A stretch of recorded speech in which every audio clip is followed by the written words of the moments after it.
Hi, it's Tim Hagan from Progress Coaching, and welcome to another episode for the Coaching Conversations podcast.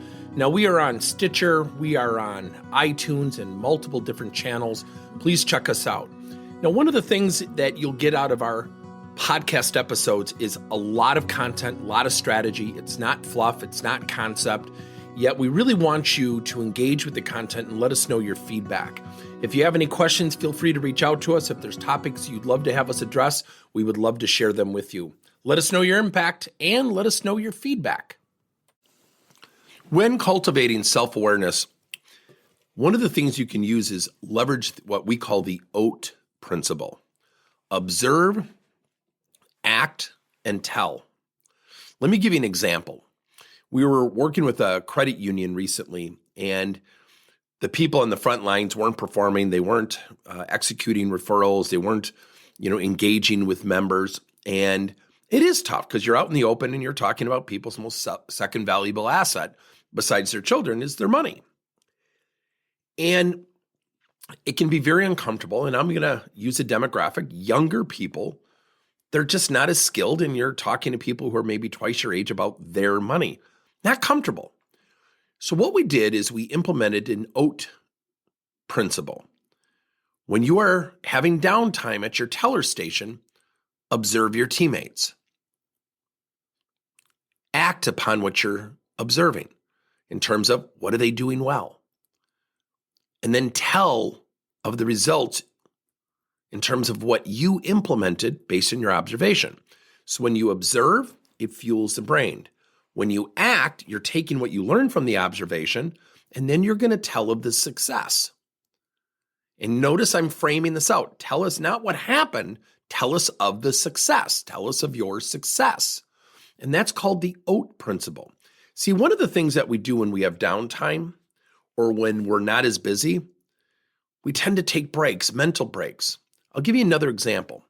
I had somebody who really wanted to move into management. And one of the key components was leading meetings at this particular company. They were very data-driven. You had to do a lot of stand-up presentations. I knew the person I was coaching was blindly excited about going for the position. What I mean by that is she had never really done stand-up presentations. And I asked her, she goes, "Oh yeah, I'll do it pretty good. I'll do it pretty well." I said, "When was the last time you did one?" "Well, I haven't, but I'm confident I can do it." And that's blind confidence. I like the confidence, but it's blind. So what I had her do for 4 to 8 weeks, I think it was, is just observe presenters. And then I had her ask herself, so I changed the A of OAT, ask herself what she could do and demonstrate on the spot, and then ask herself what she needed to improve. And she had to journal that. And then she was going to tell me of her commitment to improve. So again, you can use the OAT principle and adapt it differently. After about 4 presentations, she started to say, "I've never really done it from a PowerPoint. I've never done a stand-up presentation. I need to practice." She referenced a couple of speakers, how confident they were, how they knew the numbers and never referenced the slides again. And she said, "I found that intimidating." I said, "What do you think happened to your confidence?" She said, "It's a little shaken." I said, "Well, that's good."